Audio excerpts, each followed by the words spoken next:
Bismillahirrahmanirrahim.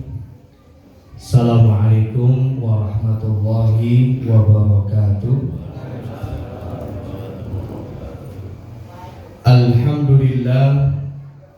Alhamdulillahi rabbil alamin. Wassalatu wassalamu ala ashrafil anbiya'i wal mursalin, nabiyyina wa sayyidina Muhammadin wa ala alihi wa ashabihi ajma'in, amma ba'd. Allahumma anfa'na bima 'allamtana wa 'allimna ma yanfa'una wa zidna 'ilman. Allahumma inna nas'aluka 'ilman nafi'an wa rizqan thayyiban wa 'amalan mutaqabbalan. Ibu-ibu, bapak-bapak, adik-adik, mas-mas, mbak-mbak, ikhwan wa akhwat fillah, seluruh jamaah kajian Kamis malam Jumat, yang dimana pada malam hari ini merupakan kajian kita yang terakhir di bulan Sya'ban ini, sebelum kita masuk bulan Ramadan. Insyaallah pada malam hari ini kajian kita adalah kajian yang spesial karena kita akan mengangkat sebuah tema khusus sebagaimana yang sudah kita share di grup, ya, yaitu dengan tema apa? Tamu spesial itu telah tiba. Dan sebelum kita mulai kajian kita pada malam hari ini, mari kita awali dan buka kajian kita pada malam hari ini dengan kita membaca basmalah. Bismillahirrahmanirrahim. Kita berdoa memohon kepada Allah, semoga apa yang kita kaji, apa yang kita pelajari pada malam hari ini menjadi ilmu yang manfaat, ilmu yang barokah untuk diri kita, untuk keluarga kita, dan untuk seluruh kaum muslimin. Amin ya rabbal alamin. Bapak Ibu seluruh jamaah rahimani wa rahimakumullah. Tema kajian kita adalah tamu spesial itu telah tiba. Apa tamu spesial itu? Saya yakin Bapak Ibu kita semua sudah punya jawabannya, yaitu tamu spesialnya adalah bulan Ramadan. Jadi sebentar lagi atau insya Allah ya, lusa kita akan berada di bulan yang istimewa, yaitu bulan Ramadan. Dan tamu spesial ini telah hadir, telah datang di ambang pintu atau tepat berada di depan pintu rumah kita. Terkait dengan keutamaan Ramadan atau penjelasan tentang betapa spesialnya Ramadan, saya yakin Bapak Ibu semua sudah paham, sudah ngerti apa saja keutamaan Ramadan. Dan kita semua bersepakat bahwa Ramadan itu adalah bulan yang spesial atau bulan yang istimewa. Nah, namun di sini ada pertanyaan besar untuk kita masing-masing.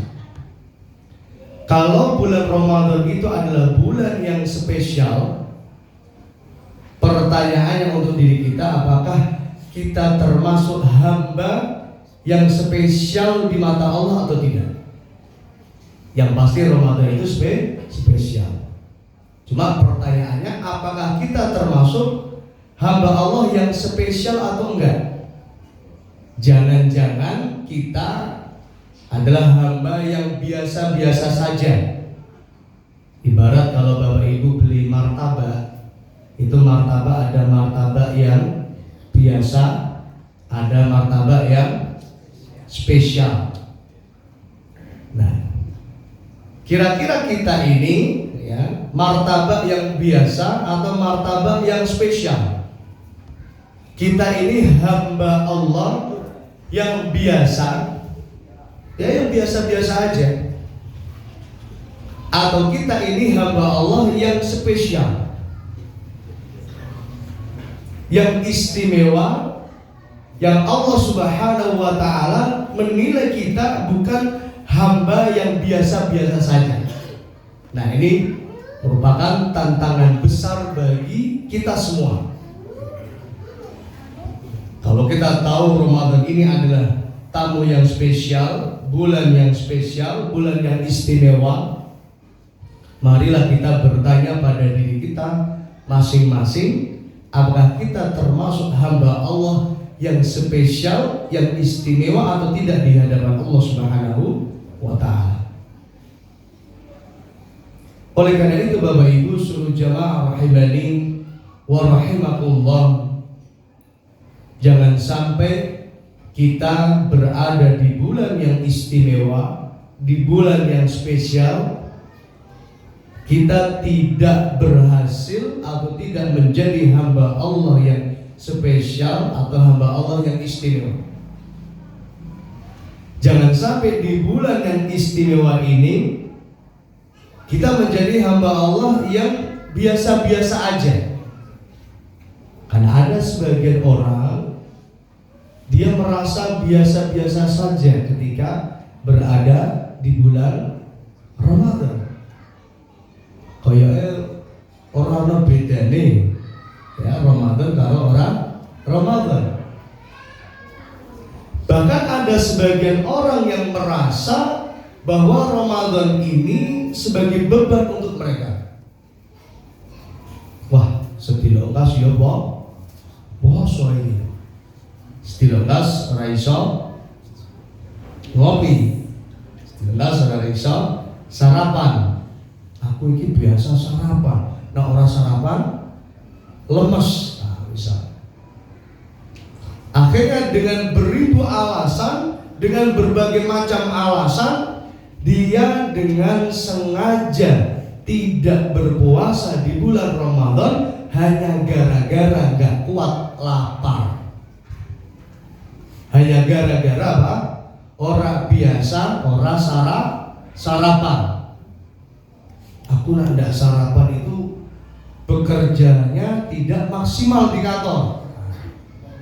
Bayang. Aku nak orang sarapan, orang kuat makaryo. Bahkan ada sebagian ini jadikan sebuah alasan. Menurut saya ada sebagian itu orang yang pekerjaannya dia sebagai kuli bangunan atau kuli di pertanian, ya. Dengan segampangnya meninggalkan puasa di bulan Ramadan. Dengan alasan apa? Dengan alasan bekerja.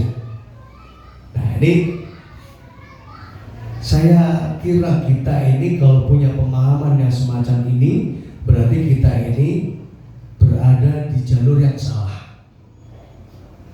Kenapa salah Bapak Ibu? Jangan sampai kita seperti orang-orang yang tidak mengenal agama, yang mereka mencari rezeki, mereka mendatangi pintu-pintu rezeki, tapi mereka lupa dengan sang pemberi rezeki. Siapa sang pemberi rezeki itu Bapak Ibu? Sang pemberi rezeki itu adalah Allah Subhanahu wa Ta'ala. Sebenarnya ini sesuatu yang gak nyambung. Pengen dapat rezeki, ya kan? Yang dikejar adalah rezeki, tapi menjauh dengan sang pemberi rezeki. Harusnya kalau pengen dapat rezeki, harusnya itu gimana? Mendekat. Dengan siapa? Dengan yang punya rezeki. Siapa yang punya rezeki Bapak Ibu? Yang punya rezeki adalah Allah Subhanahu wa Ta'ala. Maka jangan sampai kita termasuk orang yang mati-matian mengejar rezeki, mengejar dunia, tapi kita lupa dengan sang pemberi rezeki yaitu Allah Subhanahu wa ta'ala. Nah, Bapak Ibu seluruh jamaah rahimani wa rahimakumullah, maka jangan sampai kita menjadi mereka orang yang merasa terbebani dengan hadirnya bulan Ramadan. Tapi jadilah hamba Allah yang merasa bahagia, yang merasa gembira, ibarat kita mau kedatangan tamu spesial. Yang kemarin kita sudah sedikit kita kaji ketika kajian Ahad pagi. Namanya kalau orang mau kedatangan tamu spesial, maka dia akan berusaha memberikan apa? Sambutan dan hidangan yang terbaik. Memberikan sambutan, ya, pelayanan yang terbaik, termasuk hidangan, makanan, minuman yang nanti akan dihidangkan pada tamu ini, maka dia akan persiapkan semaksimal mungkin. Kenapa? Karena dia tahu tamunya ini adalah tamu yang spesial, tamu yang enggak biasa-biasa saja. Maka begitu pula Bapak Ibu seluruh jamaah rahimani wa rahimakumullah, ketika kita menjadikan kita hamba Allah yang spesial, maka kita pun akan mendapatkan perlakuan yang spesial juga dari Allah Subhanahu wa ta'ala. Ibarat panjenengan hadir datang ke rumah disambut dengan istimewa. Kira-kira kalau orang itu nanti, yang orang yang sudah nyambut kita dengan istimewa itu, orang itu datang ke rumah kita, kira-kira kita akan sambut dengan penyambutan yang sama atau dengan penyambutan yang biasa-biasa aja? Pasti akan kita berusaha membalas dengan sambutan yang kalau bisa jauh lebih spesial, jauh lebih istimewa. Ya, kayak kemarin ya, Presiden Turki datang ke Indonesia pada tanggal berapa itu? Tanggal 13 ya, 13 atau 12. Nah itu. Dan dalam wawancara itu ya, Presiden Recep Tayyip Erdogan ya, beliau mengatakan bahwa ini adalah sambutan yang istimewa, sambutan yang spesial. Saya belum pernah mendapatkan sambutan yang seistimewa ini. Ya, itu wawancara beliau ketika beliau memberikan sambutan. Sampai beliau mengatakan, saya bingung nanti ketika Presiden Indonesia datang ke Turki, saya mau nyambutnya seperti apa gitu. Paling yang bisa saya contoh ya sambutan dengan karnaval kuda. Nah, itu mungkin yang bisa saya contoh. Tapi yang selebihnya mungkin saya agak merasa berat. Kenapa? Karena ini bagi beliau ini adalah sambutan yang istimewa. Maka beliau ya berikrar, ya, beliau mengatakan saya akan memberikan sambutan yang spesial juga ketika nanti Presiden Indonesia datang ke Turki. Kira-kira kayak gitu. Nah, kalau manusia saja mendapatkan perhatian, mendapatkan sambutan yang istimewa, yang sambutan yang spesial saja dibalas dengan sambutan yang sama, apalagi kita memberikan ibadah yang terbaik, amal soleh yang terbaik, kita jadikan pribadi diri kita pribadi yang istimewa, spesial di hadapan Allah Subhanahu wa ta'ala, maka tentu Allah pun akan memberikan apa? Balasan yang jauh lebih besar. Sering kita mendengar hadis-hadis Nabi SAW, beliau mengatakan al-hasanatu bi'ashri amthaliha. Jadi kalau yang ngebales manusia itu paling mentok, itu adalah balasan yang sama. Tapi kalau yang membalas Allah Subhanahu wa taala, maka balasannya adalah balasan yang berlipat-lipat, jauh lebih spesial, jauh lebih istimewa. Nah, kira-kira kita pilih dispesialkan manusia saja atau pengen dispesialkan Allah Subhanahu wa taala? Bapak Ibu, pilih spesial di hadapan manusia atau juga spesial di hadapan Allah Subhanahu wa taala? Maka kita pengen juga spesial di hadapan Allah Subhanahu wa taala. Maka ketika menjelaskan tentang keutamaan Ramadan, Nabi sallallahu alaihi wasallam beliau mengatakan al-hasanatu bi'ashri amsalihha. Di bulan Ramadan ketika orang melakukan hasanah kebaikan, maka dia akan mendapatkan feedback, balasan dari Allah Subhanahu wa taala. Dia akan mendapatkan perhatian dari Allah Subhanahu wa taala bi'ashri amsalihha, dengan balasan 10 kali lipat. Jangankan balasan yang 2 kali lipat, Allah akan balas 10 kali lipat. Masya Allah. Gimana enggak baik Allah sama kita. Bahkan enggak hanya sekedar dibalas 10 kali lipat kebaikan dari Allah, Allah pun akan jauh lebih baik kepada kita, tidak hanya sekedar 10 kali lipat. Dalam hadis ini Nabi mengatakan ila sab'i mi'ati dhifin, sampai dibalas Allah 700 kali lipat. Sampai berapa? 700 kali lipat. Yang kita manusia pun gak akan bisa membalas kebaikan orang dengan balasan 700 kali lipat. Ya kan? Paling mentok kita membalasnya dengan apa? Dengan balasan yang sama atau jauh lebih baik, 1 derajat 2 tingkatan, yang jauh lebih baik dari itu. Tapi di sini Allah ya melewati sabda Nabi sallallahu alaihi wasallam, Allah akan jauh lebih mengistimewakan kita, menjadikan kita hamba yang spesial. Berapa kali lipat? 10 kali lipat, sampai berapa? 700 kali lipat. Maka sekali lagi, jangan sampai kita menjadi hamba Allah yang biasa-biasa saja di bulan yang istimewa, di bulan yang spesial. Kalau kita menjadikan tamu kita ini, Ramadan kita ini, Ramadan yang spesial, maka yakinlah dengan janji Allah Subhanahu wa taala, maka kita pun akan menjadi hamba Allah yang spesial.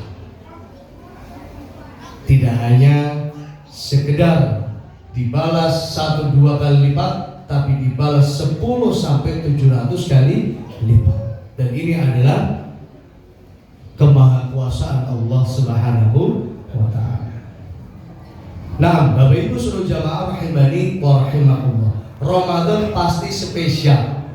Tadi kembali lagi pertanyaannya, apakah kita termasuk hamba Allah yang spesial atau enggak?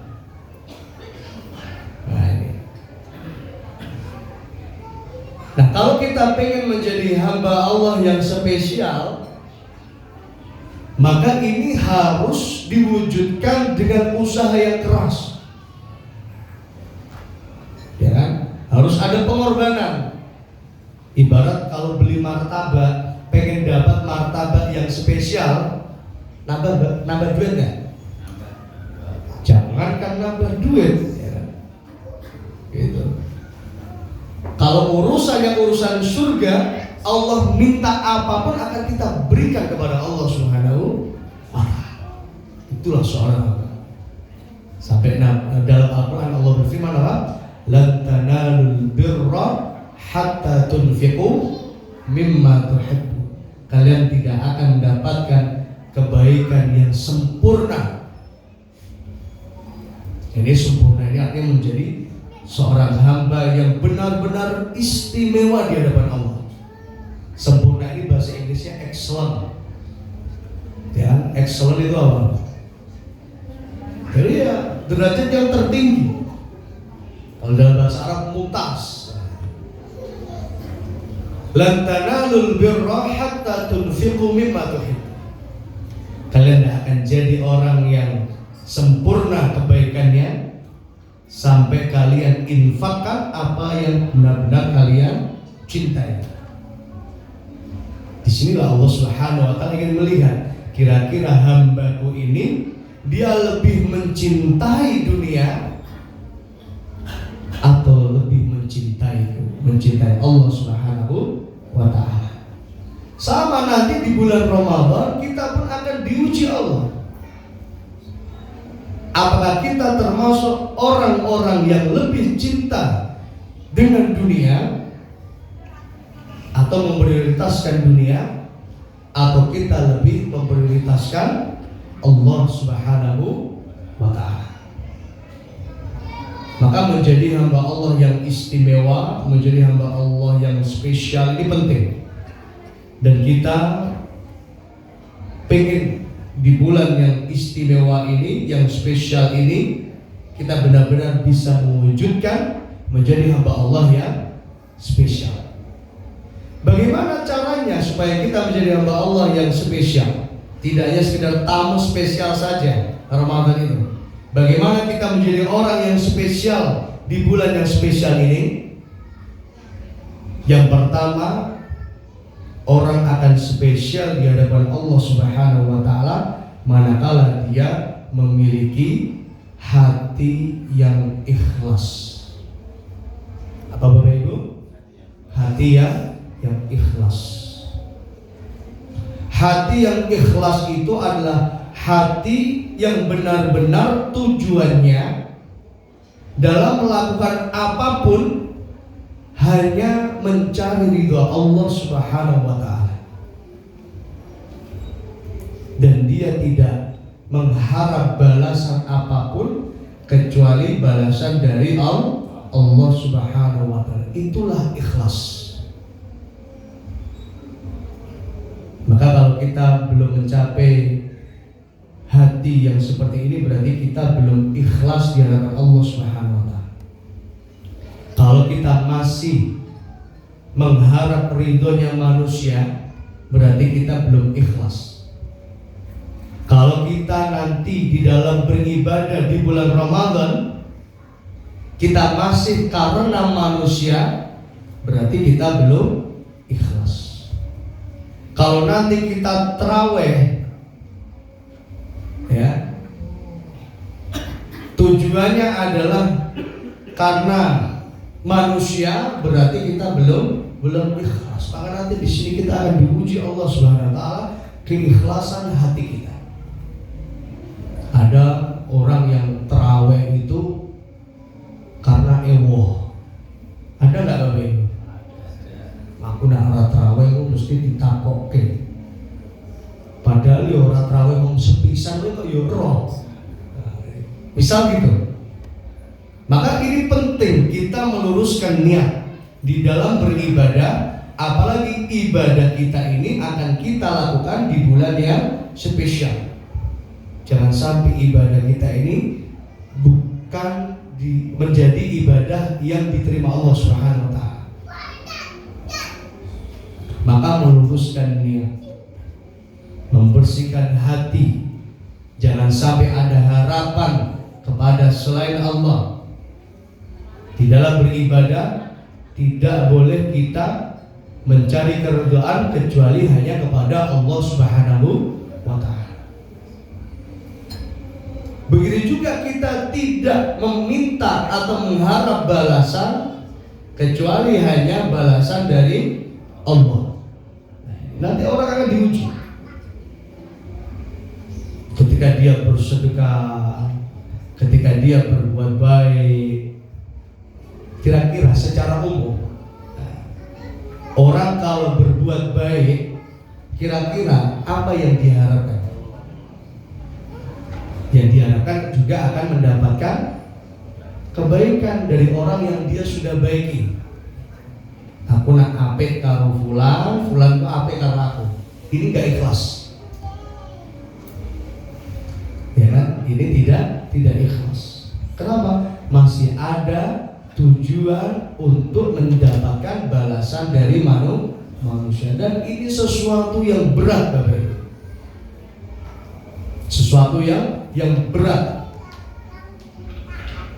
Maka orang yang ikhlas itu, seorang hamba yang ikhlas, mereka betul-betul hanya mengharap balasan dari Allah, hanya berharap penilaian dari Allah. Apapun yang dinilai oleh manusia, dia tidak akan jadikan itu sebagai apa? Pikirannya. Kenapa? Karena dia lebih fokus pada bagaimana penilaian Allah Subhanahu wa Ta'ala. Ini penting. Maka jangan sampai nanti kita puasa karena orang-orang yang ada di sekitar kita. Jangan sampai kita tarawih karena manusia. Jangan sampai kita tadarus baca Al-Quran karena manusia. Ya kan? Kenapa? Karena itu akan menjadi sebab ibadah kita tidak bernilai apapun insya Allah Subhanahu wa Ta'ala. Maka Bapak Ibu seluruh jamaah rahimani wa rahimakumullah, ya, di Ramadan tahun ini kita akan mencoba, ya, sebuah gerakan untuk tidak pulang setelah tarawih dan setelah subuh berjamaah. Kalau biasanya, ya, habis tarawih, habis subuh ini apa? Jamaah pulang, yang netap, yang baca Quran itu hanya sebagian saja. Nah, ini tahun ini kita mencoba, ya, semua jamaah habis sholat tarawih jangan pulang. Kita membaca Al-Quran, ya, minimal setengah jam, maksimal terserah panjenengan. Sakit Bapak Ibu? Bisa enggak? Insya Allah bisa. Setelah sholat subuh jangan langsung pulang, ya, minimal setengah jam baru kita nanti pulang. Kalau urusan kebelet mau ke toilet, insya Allah masjid itu ada toilet. Syukur-syukur bisa sampai waktu syuruk setelah sholat subuh. Nah, ini syuruknya jam berapa? Subuhnya jam 4.26, syuruknya jam 5.43. Gak nyampe jam 6 Bapak Ibu. Kalaupun alasan kita habis ini kita mau persiapan kerja, ya, masih bisa nggak? Antara jam 6 sampai jam 8. Masuk kerja jam berapa Bapak Ibu? Jam 7. Nah, taruhlah jam 7. Cukup nggak jam 6 sampai jam 7 kita persiapan untuk ke tempat kerja? Atau tidak cukup? Nah, insya Allah cukup. Maka upayakan, ya, khususnya setelah tarawih, ya, minimal setengah jam Bapak Ibu menetap di masjid baca Al-Quran. Tapi ingat, luruskan niat, jangan sampai ada niat kita karena manusia atau karena malam ini dibahas sama Ustadz, aku sesok nak orang nggak baca Al-Quran, aku ewoh. Harus betul-betul datang dari apa? Hati kita masing-masing. Kenapa? Karena kita ingin menjadi hamba yang spesial, hamba yang istimewa di hadapan Allah Subhanahu wa Ta'ala. Dan ini perintah Allah Bapak Ibu, ya, meluruskan niat, beribadah yang ikhlas hanya karena Allah, hanya berharap kepada Allah. Ya, ini adalah perintah Allah dalam Al-Quran. yaitu di dalam surat Al-Bayyinah ayat 5. Allah berfirman, a'udzubillahi minasyaitonirrajim, wa ma umiru illa liya'budullaha sapa Allah bon ngelotok panjenengan illa liya'budullaha mukhlishina lahuddin hunafa. Wa ma umiru, tidaklah manusia itu diperintahkan illa liya'budullah, kecuali hanya untuk beribadah kepada Allah. Jadi kita hidup di dunia ini tujuannya hanya untuk beribadah kepada Allah. Dunia itu hanya sampingan, ya kan? Jangan sampai kita lupakan dunia. Kan ayatnya gitu. Wabtaghi fima ataqallah ad-daral akhirah wa la tansa nasibaka minad dunya. Wabtaghi, dan kejarlah fima ataqallah ad-daral akhirah. Apa yang kita kejar? Yang kita kejar adalah apa yang nanti akan diberikan Allah di akhirat. Coba kadang-kadang rata-rata orang itu dia mengejar apa yang diberikan manusia di dunia. Jadi Allah ingatkan, kejarlah apa yang akan diberikan Allah Subhanahu wa taala di akhirat. Wala tansa nasibaka minad dunya, tapi jangan melupakan nasibmu di dunia. Artinya jangan sampai kau lupakan dunia. Boleh bekerja, tapi jangan sampai ya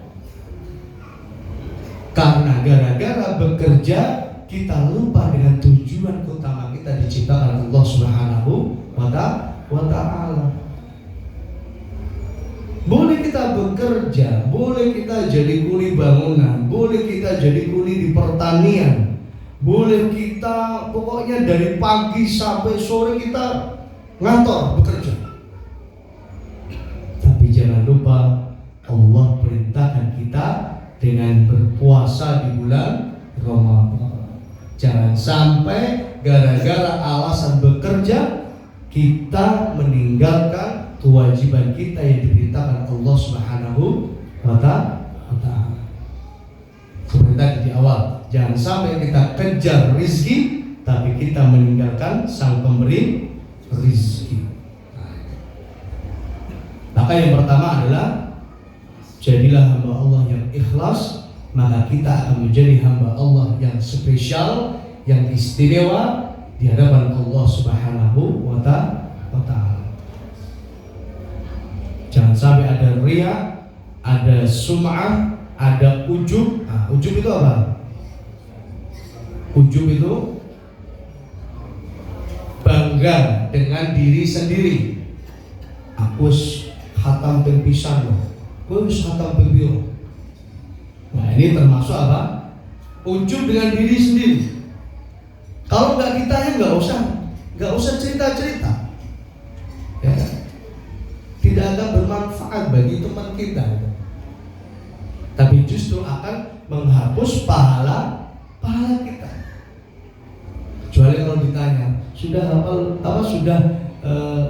khatam berapa? Nah, dalam rangka untuk memotivasi nggak apa-apa, karena ditanya. Tapi jangan sampai kita yang menceritakan, aku khatam ping telur, terus khatam ping piro. Nah, ini namanya ujub. Aku tak mungkin pokoknya nak Ramadan ini bendino setiap hari sedekahnya 100.000. Awakmu piro? Awakmu piro? Aku yo isone mung 50.000 bisa. Jadi kalau nggak ditanya nggak usah lah, nggak usah diceritakan. Kenapa? Karena dikhawatirkan kita terjerumus pada penyakit hati, penghapus amal, penghapus pahala, yaitu ujub. Jadi riya dan ujub itu apa? Kakak beradik.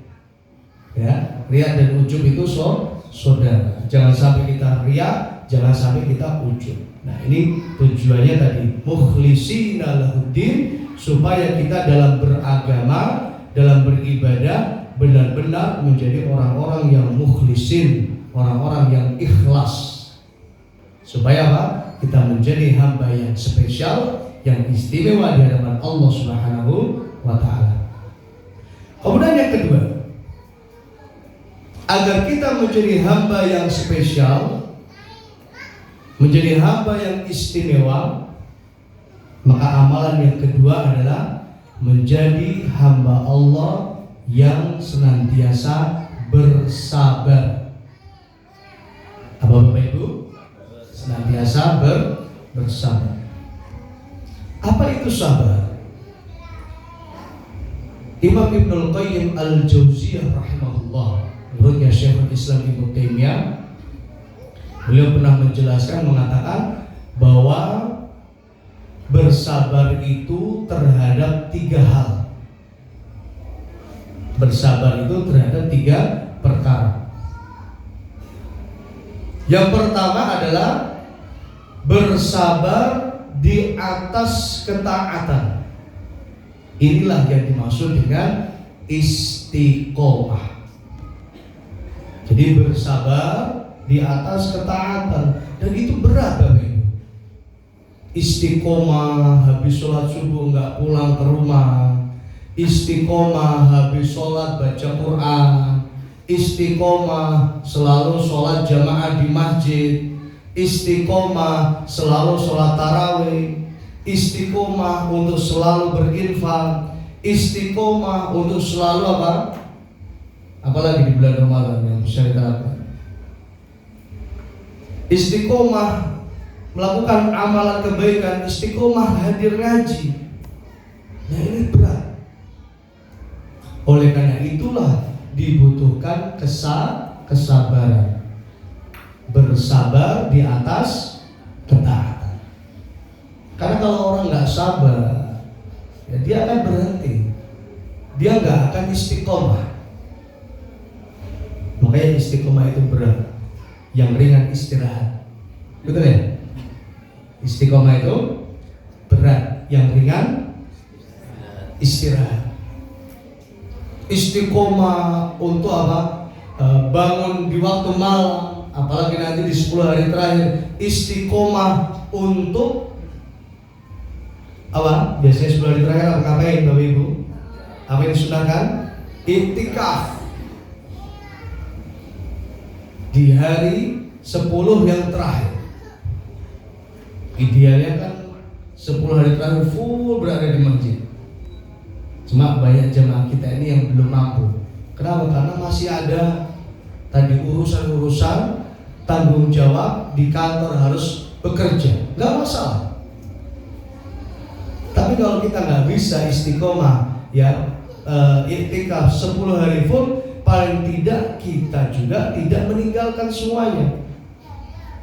Minimal dari habis tarawih sampai subuh kita berusaha untuk istiqomah iktikaf. Nah, itu. Berat gak Bapak Ibu? Berat. Bahkan ada kadangkala ada yang pilih-pilih, mungkin malam ganjil apa? Genep. Nah, aku nak ganjil apa iktikaf. Nah, genep orang melu iktikaf. Ada nggak yang kayak gini? Banyak. Ya, banyak sekali. Nah, ayo di bulan Ramadan ini kita tidak boleh biasa-biasa saja. Siap Bapak Ibu? Di bulan Ramadan kita ini kita harus menjadi hamba yang spesial, hamba yang istimewa. Salah satunya adalah apa? Dengan bersabar di atas ketaatan, yaitu istiqomah. Kemudian yang kedua, bersabar di dalam menjauhi hal-hal yang diharamkan Allah Subhanahu wa taala. Ini juga dibutuhkan kesabaran. Ya, dibutuhkan kesabaran. Karena orang kalau nggak sabar, sekali dia berhenti maksiat, tapi kalau nggak sabar dia akan maksiat lagi. Ketika dia berhenti dari perbuatan dosa, kalau dia nggak sabar, ngempet, menawan hawa nafsunya untuk tidak kembali terjerumus pada perbuatan dosa dan maksiat, dia akan balik lagi. Oh, Masya Allah, mendapatkan rahmat ini. Ini jarang-jarang loh kejatuhan makam Nabi ini. Ini kan gambar makam Rasulullah, makam sahabat Abu Bakar sama makam sahabat Umar bin Khattab. Mudah-mudahan yang kejatuhan banner makam Nabi segera bisa berkunjung ke makam Nabi. Amin. Nah, ini di masjid didoain orang banyak, didoain malaikat. Biasanya cepat makbulnya. Ada berapa orang yang kejatuhan tadi? Situ mau kejatuhan juga. Itu ada Masjidil Haram yang kejatuhan gambar Masjidil Haram. Mudah-mudahan cepat kesana juga.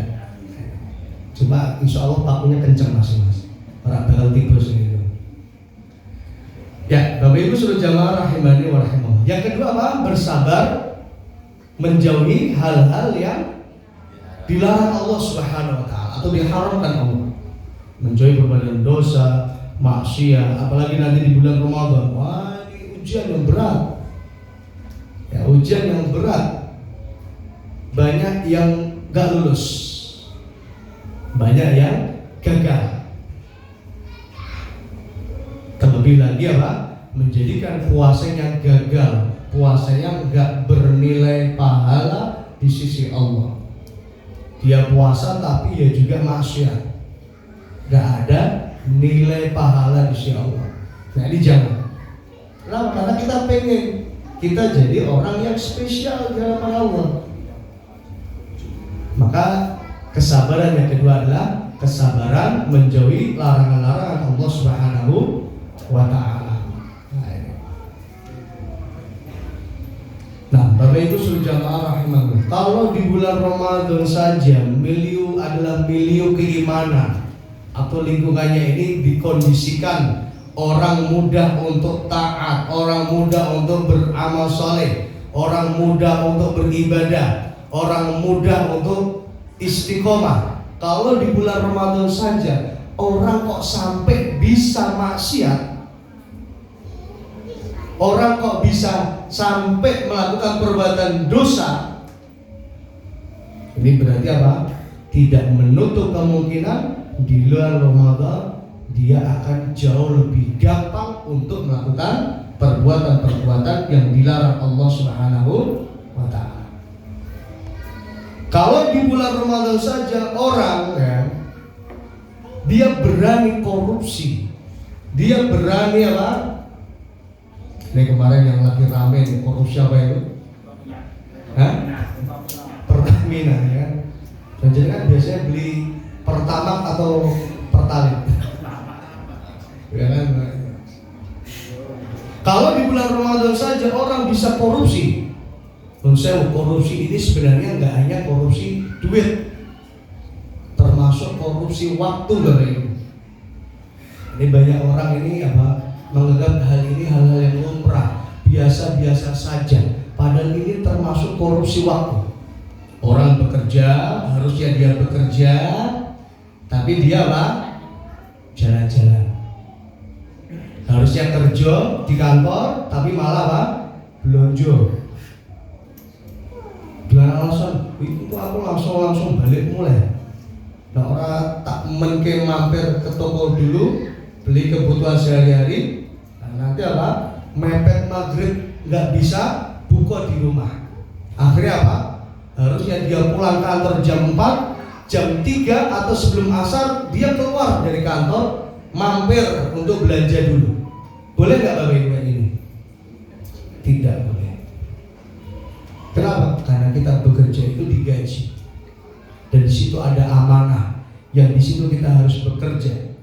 Yang waktu yang kita harus bekerja, kalau kita tidak bekerja, maka kita berkhianat terhadap amanah yang telah diberikan. Kalau orang ada yang korupsi harta, maka dia telah korupsi waktu. ini termasuk perbuatan yang dilarang Allah. Maka sabar. Nak durung wayahe mulai yo ojo mulai. Nitip absen ya.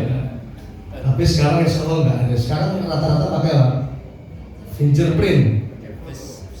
Pakai foto sekarang. Wah, lebih keren lagi. Saya pernah menemukan, ya, ketika bikin stempel di mana itu GOR, itu kan ada tukang stempel. Saya pernah menemukan ada orang yang dia bikin duplikat atau kopian sidik jari. Masih ngono, ya, direwangi ngapusi hanya untuk mengejar dunia. Kira-kira Allah tahu nggak Bapak ini? Tahu nggak? Tahu. Nah itu. Naudzubillah. Supaya bisa pulang lebih dulu. Nanti dikasihkan sama temennya itu sidik jarinya. Lo absen ke yo. Saya menyaksikan langsung itu. Jadi apa? Dia apa? Minta dibuatkan sidik jari. Betul nggak? Ada ya kayak gitu ya? Ada. Oke. Ada ya? Hadir orangnya di sini. Insya Allah nggak ada. Nah itu adalah hal yang diharamkan Allah. Maka sabar. Kalau belum saatnya pulang ya jangan pulang. Apapun alasannya, mau menyiapkan takjil, mau isi kajian sekalipun, ya kan? Mau ada urusan yang lebih mendesak, ini nggak boleh. Kenapa?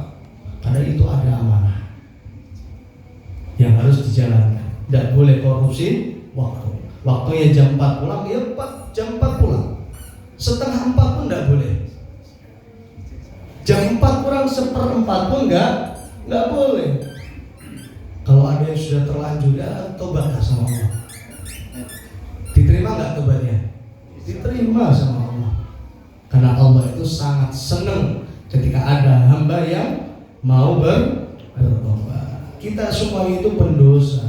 Kita semuanya itu punya salah. Gak ada manusia yang sempurna. Gak ada manusia yang gak punya salah.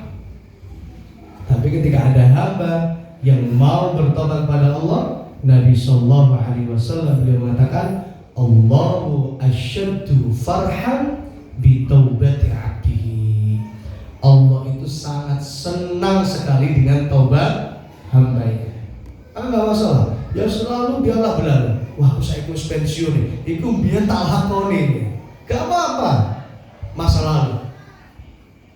Maka bisa Pak dihapus dengan bertobat kepada Allah Subhanahu wa Ta'ala. Kalau kita merasa ya, itu adalah sesuatu yang memang kita memakan hak orang lain, ya. Artinya harusnya itu bukan hak kita, tapi karena kita ngakali tadi, akhirnya kita dapat itu duit. Nah, segera bertobat kepada Allah. Kalau bisa bersedekah waktu-waktu yang telah dikorupsi, maka apa? Nilaikan dengan berapa gaji kita saat itu.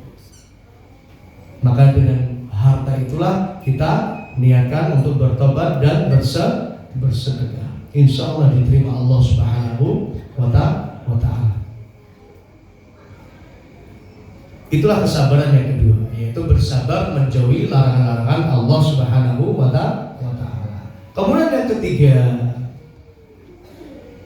agar kita menjadi hamba yang spesial, hamba yang istimewa di hadapan Allah, maka kita harus menjadi hamba Allah yang bersabar. Yang ketiga, yaitu bersabar di atas ujian dan musibah yang ditakdirkan Allah Subhanahu wa Ta'ala. Namanya hidup itu harus diuji. Apalagi di dunia, nggak ada manusia yang nggak diuji Allah Subhanahu wa Ta'ala. Setiap orang ujiannya berbeda-beda. Dan ujian itu tidak akan terjadi kecuali dengan izin Allah. Ujian itu tidak akan terjadi kecuali atas perizinan Allah Subhanahu wa Ta'ala. Dalam Al-Quran Allah berfirman, A'udzubillahi minasyaitonir rajim, wa ma asabakum min musibatin fa biiznillah. Musibah apapun yang menimpa kalian, ujian apapun yang terjadi, yang kalian alami, tidak akan terjadi kecuali biiznillah, dengan izin Allah Subhanahu wa ta'ala. Gak perlu persetujuan kita. Kalau Allah sudah deal, Allah setuju, ya akan terjadi. Saya gak mau dapat ujian ini, gak bisa. Kenapa? Karena itu takdirnya Allah Subhanahu wa ta'ala. Maka kalau kita berhasil menjadi hamba Allah yang sukses dalam bersabar di atas ujian atau musibah yang menimpa kita, maka kita akan menjadi orang yang istimewa, yang spesial di hadapan Allah Subhanahu wa ta'ala. Bahkan Nabi sallallahu alaihi wasallam beliau bersabda, inna min 'azamil jaza ma'a 'azamil bala. Sesungguhnya besarnya pahala itu bergantung dengan besarnya ujian. Kalau ujiannya berat, ujiannya gede, pahalanya juga akan gede. Tapi kalau ujiannya enteng, ujiannya kecil, ya pahalanya juga akan kecil. Siapa yang bilang? Pak Prabowo. Sinten? Yang bilang siapa? Nabi Muhammad sallallahu alaihi wasallam. Dan apa yang disampaikan Nabi itu pasti benar, tidak mungkin salah. Nabi mengatakan apa? Sesungguhnya besarnya pahala itu tergantung dengan besarnya ujian. Inna min 'azamil jaza ma'a 'azamil bala. Sebanding dengan besarnya ujian. Kemudian Nabi mengatakan, wa innallaha ta'ala idza ahabba qauman ibtalahum. Dan sesungguhnya Allah Subhanahu wa ta'ala apabila mencintai seorang hamba, mencintai suatu kaum, ibtalahum, maka mereka akan diberikan ujian sama Allah. Nah, jadi kalau Allah itu apa? Cinta dengan seorang hamba, dia akan diuji Allah. Tidak ada orang yang dicintai Allah, tidak ada orang yang spesial di sisi Allah kecuali telah lulus ujian.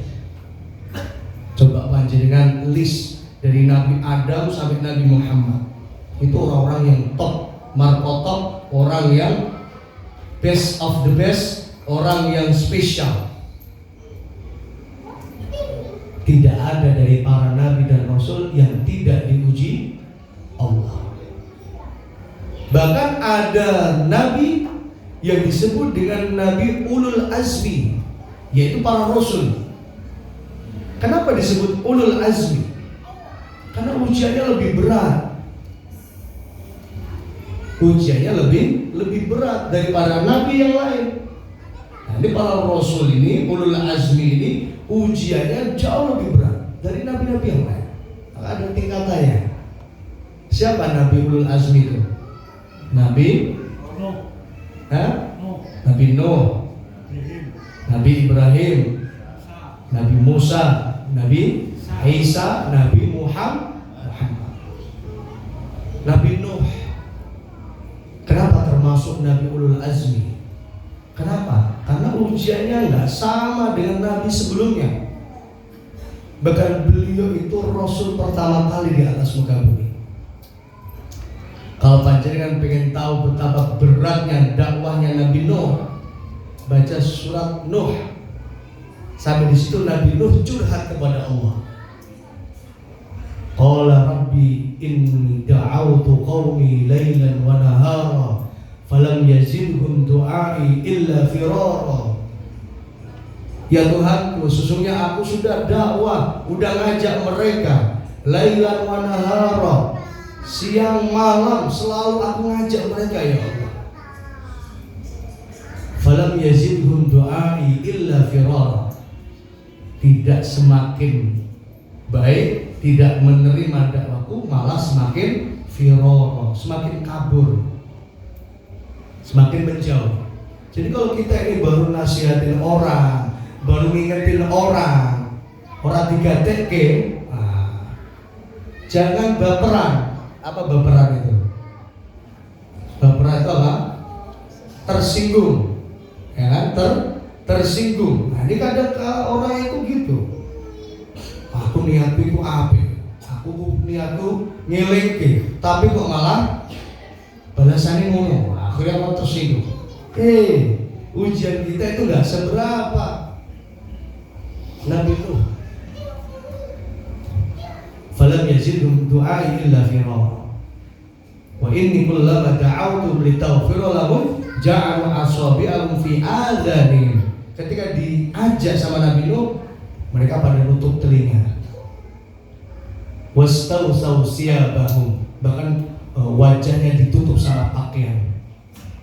Wa asarru wastakbaru istikbara, mereka semakin sombong dan semakin menjadi-jadi. Jadi ujian kita ini gak seberapa Bapak Ibu. Apalagi kalau dibandingkan dengan para nabi dan rasul. Kalau Nabi SAW mengatakan asyadul bala al-anbiya asyadul bala. Jadi ujian yang berat yang Allah berikan itu adalah ujian diberikan kepada para nabi. Dan ujiannya para rasul itu lebih berat daripada ujian yang Allah berikan kepada para nabi. Makanya ada ulul azmi tadi. Nabi Nuh, Nabi Musa, ya kan? Nabi Isa, Nabi Ibrahim, Nabi Muhammad. Silakan nanti dikaji tentang sejarah bagaimana perjuangan dakwah, ujian-ujian para nabi. Maka faman radiya falahu ridho, kata Nabi. Barang siapa yang ridho dengan ujian, dengan musibah yang ditakdirkan Allah, falahu ridho, maka dia adalah orang yang mendapatkan keridhaan Allah Subhanahu wa ta'ala. Jadi kalau kita pengen Allah itu ridho, kitanya harus ridho, harus terima. Tidak boleh apa? Suudzon, berburuk sangka. Aku itu ya wis sholat, wis ngaji, kok ya isih diuji. Ya kan? Ada nggak yang seperti ini?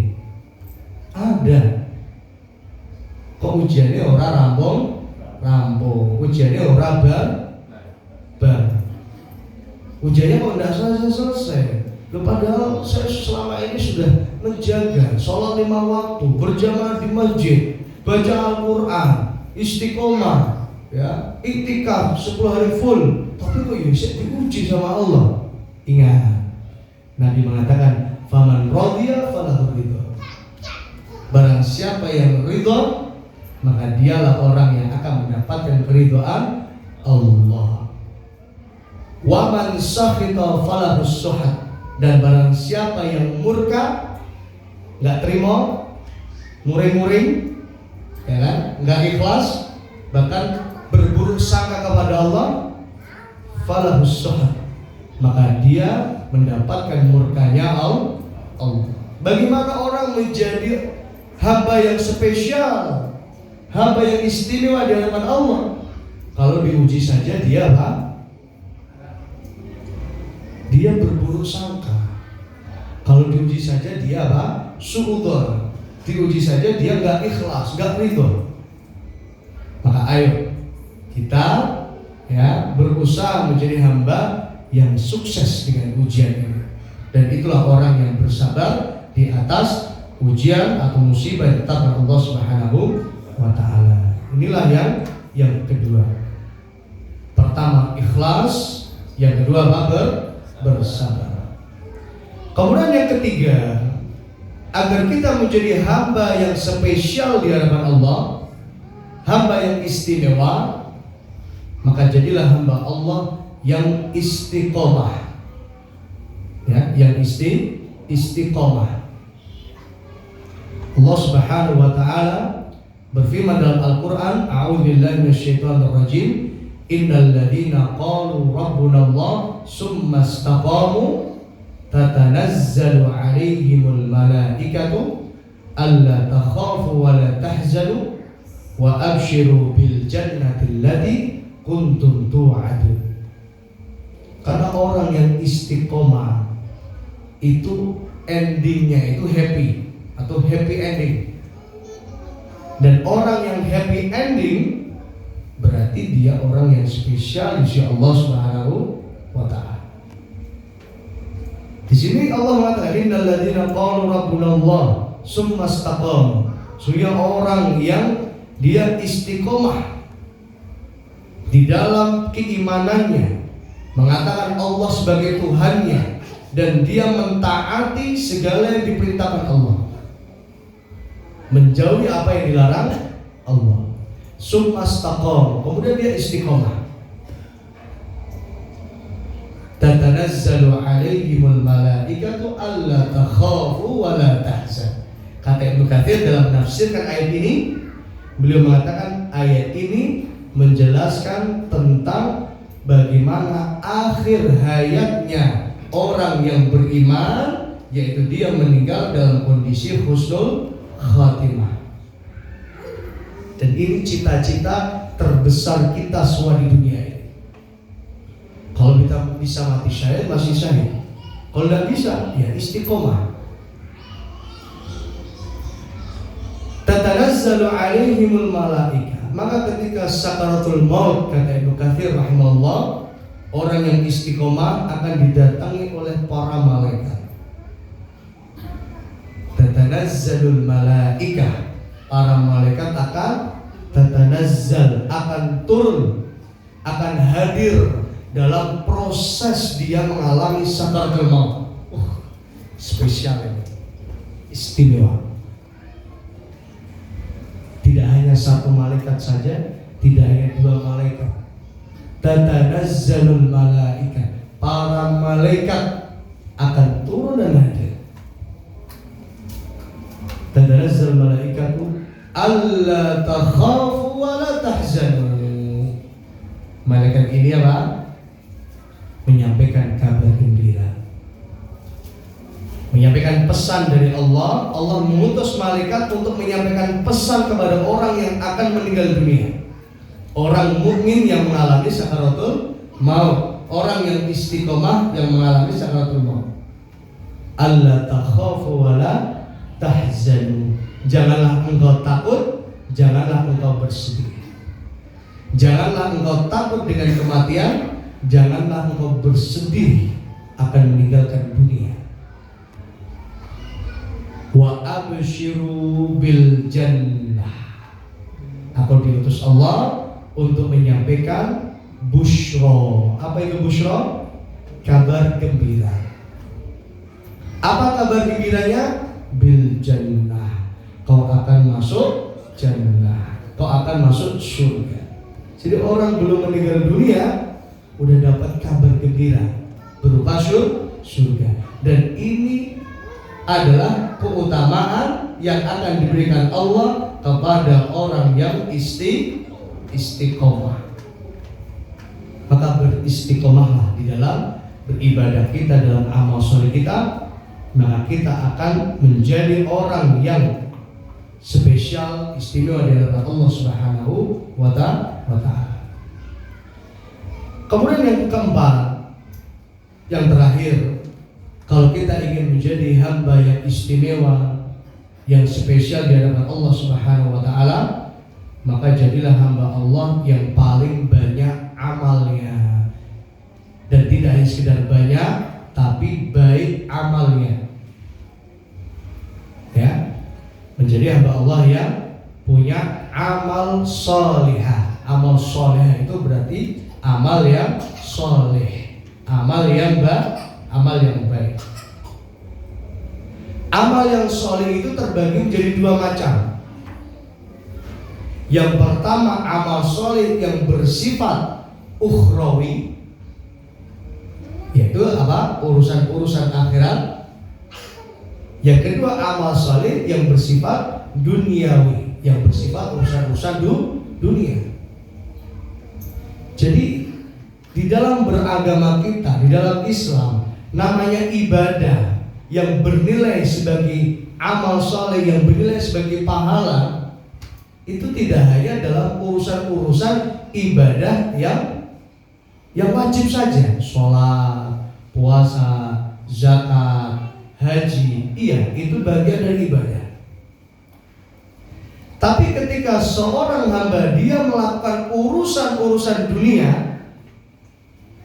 tapi niatnya, tujuannya adalah untuk mencari ridha Allah Subhanahu wa ta'ala, maka walaupun itu adalah amalnya adalah amal duniawi, urusan dunia, tapi akan menjadi bernilai ibadah insya Allah Subhanahu wa ta'ala. Karena definisi ibadah yang sesungguhnya adalah kullun ma yuhibbullah wa yardah. Segala sesuatu yang apabila dilakukan oleh seorang hamba akan mendapatkan cinta dan keridhaan Allah Subhanahu wa ta'ala. Itulah yang dimaksud dengan ibadah. Kira-kira, nah kita melakukan seperti ini, Allah senang nggak? Nah, kalau Allah itu senang, berarti itu akan bernilai ibadah. Walaupun hanya sekedar kita bekerja, jualan, kalau tujuannya ini adalah mencari ridha Allah, maka itu akan bernilai ibadah di sisi Allah. Walaupun seorang istri yang memasak untuk suaminya, untuk anak-anaknya, nyuci baju, atau nyapu rumah, atau ngepel, itu kan amal-amalan dunia. Tapi karena itu dicintai Allah, maka akan menjadi apa? Ibadah di sisi Allah Subhanahu wa ta'ala. Maka di bulan Ramadan ini, ya, marilah kita memaksimalkan diri kita, ya, termasuk tidak hanya fokus dalam urusan-urusan ibadah yang bersifat dari sholat, puasa, zakat, haji, ya, tapi kita juga fokus untuk memperbanyak amal kebaikan yang bersifat dunia, yang apabila kita melakukannya mendatangkan keridhaan Allah Subhanahu wa ta'ala. Termasuk ibu-ibu yang nanti Allah takdirkan mungkin haid, jangan bersedih hati. Pintu kebaikan itu tidak hanya dari puasa. Maka ibu-ibu, ya, mbak-mbak yang nggak bisa berpuasa nanti, masih ada pintu-pintu kebaikan yang lain, yang di situ kita bisa melakukannya. Ya, jangan hanya fokus pada amal-amal yang wajib, ya, yang bersifat ibadah mahdhah, tapi juga fokuslah kepada amal-amal kebaikan yang bersifat ghairu mahdhah, yang itu adalah sesuatu yang dicintai Allah Subhanahu wa ta'ala. Saya kira ini Bapak Ibu kajian kita pada malam hari ini, mudah-mudahan semakin menambah semangat kita untuk menyambut tamu yang spesial, tamu yang istimewa. Mudah-mudahan kita semua juga menjadi hamba yang spesial, yang istimewa di hadapan Allah Subhanahu wa ta'ala. Amin ya rabbal alamin. Ada pertanyaan ya, tadi di share di grup, ya, bisa di japri. Nanti silakan kalau ada yang ingin bertanya juga bisa disampaikan. Pertanyaan yang pertama tadi ada yang bertanya, Ustaz, apabila ada seorang wanita yang sedang nifas, kemudian sampai tahun depan, ya, qadha puasanya belum lunas, jadi masih ada sisa. Jadi hukum bagi wanita yang nifas itu wajib untuk mengqadha puasa. Ya, orang yang nifas itu termasuk orang yang diwajibkan untuk apa? Mengqadha puasa. Karena hukum asal bagi orang yang tidak berpuasa itu adalah qadha. Kapan qadhanya? Qadhanya setelah bulan Ramadan, yaitu mulai di tanggal 2 Syawal sampai menjelang Ramadan tahun depan. Namun kalau sampai Ramadan tahun depan kok utangnya masih ada, berarti dia tetap berkewajiban untuk melunasi, membayar hutangnya. Kapan? Ya nanti setelah Ramadan selesai. Namanya utang tetap utang. Utang urusan dunia saja wajib dibayar, apalagi utang dengan Allah Subhanahu wa taala. Maka Nabi mengatakan fadainullah ahaqqu an yuqda. Hutang dengan Allah itu jauh lebih berhak dan harus lebih penting untuk dibayar. Jadi gak masalah kalau masih ada sisa puasa, ya udah keburu Ramadan lagi, nanti habis Ramadan dibayar. Kemudian bagi wanita yang hamil, nah bisa juga, atau wanita yang menyusui, sama hukum asalnya orang yang tidak berpuasa itu apa? Mengqadha. Dan ini seluruh para ulama, ya 4 mazhab sepakat bahwa orang yang tidak berpuasa diwajibkan untuk mengqadha. Namun para ulama berbeda pendapat apakah dia tetap wajib untuk fidyah atau tidak. Sebagian ada yang mengatakan tetap harus membayar fidyah, sebagian ada yang mengatakan tidak fidyah. Kalau sudah qadha ya tidak perlu fidyah. Sederhananya seperti itu. Jadi yang pertama.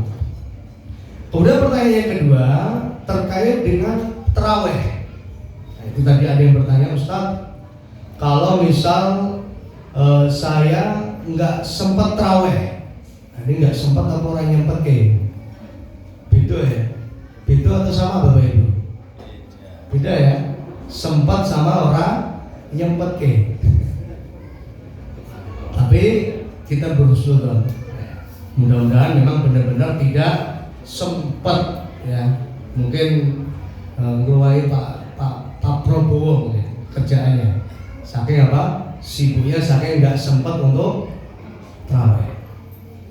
Tapi ala kulli hal, kalau misal nggak sempat tarawih, kemudian dia di rumah tarawih sendiri, kira-kira bisa nggak mendapatkan keutamaan tarawih itu?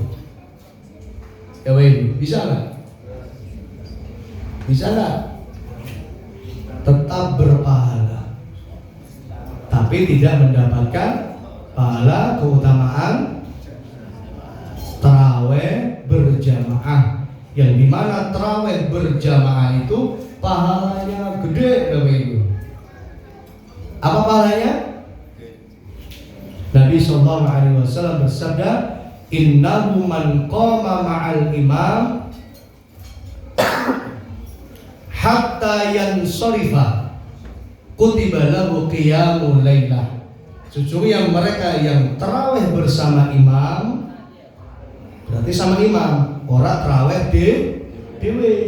Kalau di rumah kan berarti sendiri. Kecuali kalau ada yang bisa diajak jamaah, insya Allah tetap dapat keutamaan ini. Cuma dia nggak dapat keutamaan jalan kaki ke masjid. Kenapa? Karena tarawihnya di rumah.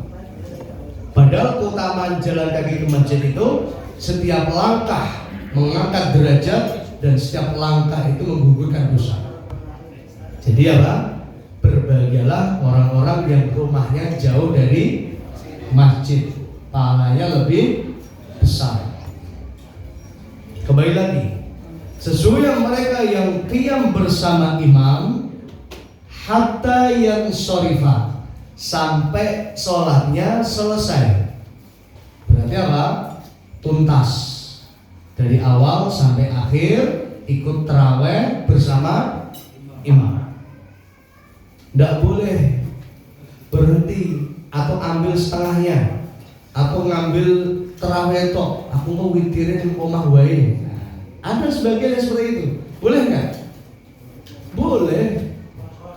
Nggak ada yang larang. Cuma apa? Kehilangan peluang kesempatan untuk mendapatkan pahala ini. Karena pahala ini hanya bisa didapat bagi mereka yang tarawihnya bersama imam dari awal sampai akhir. Hatta yang syarifah, sampai sholatnya selesai, sampai imamnya pulang. Kata Nabi sallallahu alaihi wasallam, kutiba lahu qiyamul lailah, maka akan dicatat baginya pahala sholat semalam suntuk. Nah ini apa Ibu? Pahala sholat semalam sunnah. Jadi malam panjenengan ndak tahajud, nggak qiyamul lail, udah dicatat sama Allah pahala sholat semalam sunnah. Enak nggak? Milih yang mana ini? Milih yang ikut tarawih sebagian, entar witirnya di rumah, entar malam tahajud, atau ikut tarawih sampai selesai. Sampai selesai. Walaupun kita tidur setelah tarawih, maka tetap dicatat bagi kita qiyamul lailah, pahala sholat semalam suntuk. Makanya orang kalau tidak tarawih itu apa? Kebangetan, rugi. Apalagi dalam hadis yang lain Nabi mengatakan, man qoma ramadhana imanan wa ihtisaban ghufira lahu ma taqaddama min dhanbi. Siapa yang qiyam di bulan Ramadan karena iman dan mengharap pahala dari Allah, maka akan terampuni dosa-dosanya yang telah lalu. Artinya apa? Ini peluang. Kita ini kan banyak salahnya. Kita ini gak sempurna. Kita ini punya dosa. Maka kita pingin dengan sholat tarawih ini bisa menjadi pelebur dosa-dosa kita yang telah lalu. Sekalipun itu, saya selalu berusaha untuk husnudzon kepada orang-orang yang gak tarawih. Husnudzonnya apa?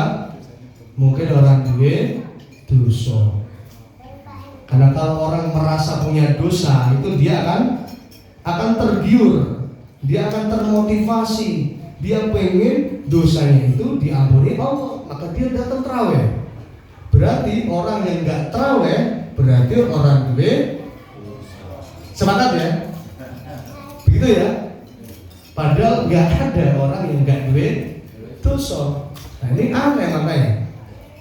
Maka mudah-mudahan Bapak Ibu panjenengan kita semua diberikan Allah kesehatan, ya, diberikan Allah kekuatan iman, ya, kekuatan fisik, kekuatan lahir dan batin. Ya, khususnya di bulan Ramadan ini mudah-mudahan kita mampu untuk memaksimalkan diri kita untuk melakukan ibadah dan amal saleh semaksimal mungkin, agar kita menjadi hamba yang spesial dan istimewa di hadapan Allah Subhanahu wa taala. Amin ya rabbal alamin. Ada lagi yang mau nanya? Oke, monggo Mbak Amir. Orang-orang yang ikut tarawih, tapi tidak mau puasa, itu gimana? Gagal ngajin tarawih, tapi nggak mau puasa, nggak puasa. Ya, ada orang yang melu tarawih, ikut tarawih, tapi gak poso. Nah ini berarti lebih lucu lagi. Tarawih itu hukumnya sunnah, puasa itu hukumnya wajib. Nah, ini dia lebih mendahulukan yang sunnah, tapi meninggalkan yang wajib. Ya sama aja. Resi dosa malah melakoni dosa, ya kan? Meninggalkan puasa itu dosa besar, Bapak Ibu. Sebagaimana meninggalkan sholat, besarnya sama dengan meninggalkan zakat, karena itu rukun iman, rukun Islam, ya kan? Nah ini maka harus kita bisa memberikan edukasi kepada umat, kepada masyarakat kita, khususnya yang belum puasa. Ayolah puasa. Ojo ngasih lali, tujuannya awake ya. Tujuan kita diciptakan Allah untuk ibadah. Puasa itu hukumnya wajib, ya. Tarawih hukumnya sunnah. Lebih baik enggak tarawih tapi apa puasa daripada apa tarawih orang puasa. Jadi mudah-mudahan kita bisa istiqomah puasa dan juga istiqomah tarawih. Amin ya rabbal. Ada lagi? Ada, kalau tidak ada nanti bisa pertanyaannya kembali lagi disampaikan di Japri, ya. Insya Allah nanti kami usahakan untuk menjawabnya walaupun lewat grup WhatsApp. Dan kepada seluruh jamaah yang mungkin belum bergabung di grup WhatsApp Al-Islam, Majelis Al-Islam, bisa nanti menghubungi kami supaya bisa mengikuti informasi terkini terkait dengan update Masjid Al-Islam. Akhirul kalam, mari kita akhiri dengan doa kafaratul majlis. Subhanakallahumma wa bihamdika asyhadu an la ilaha illa anta astaghfiruka wa atubu ilaik. Assalamualaikum warahmatullahi wabarakatuh.